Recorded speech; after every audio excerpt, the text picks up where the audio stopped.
Why conduct a static postural analysis? A static postural analysis is a common tool to identify any potential abnormalities in a body. It gives the PT insight into how the client habitually positions themselves. This information is then used by the PT to develop the correct training strategies to help correct it.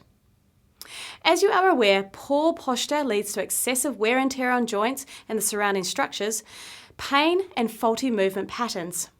It is not advisable to overload a client with poor posture, as this is likely to lead to injury or further reinforce their faulty movement patterns.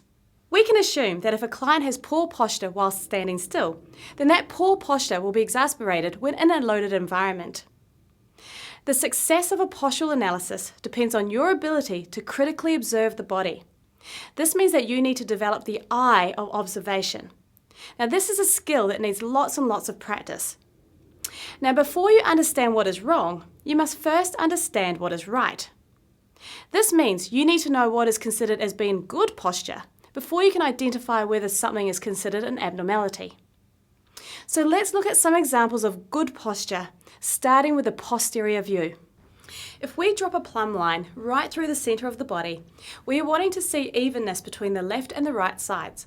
We also want to compare on the horizontal plane the following landmarks. The Achilles tendon, ensuring that there are no deviation from straight up and down. The posterior superior iliac spine, ensuring that these 2 points are level horizontally. The vertebral column, checking here for any obvious signs of scoliosis. Inferior angles of the scapula, again checking that these bony landmarks are level horizontally.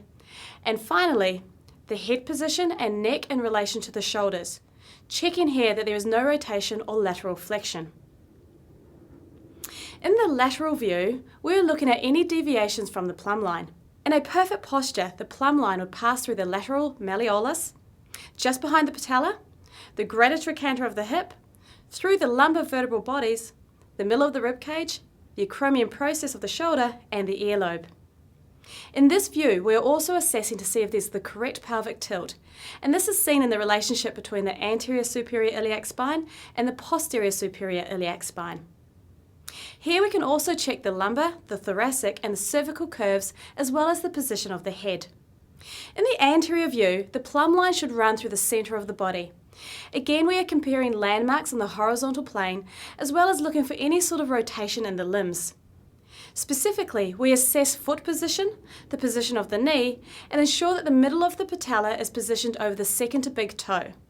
The relationship between the ASIS on either side, the shoulders, and the head and the neck position.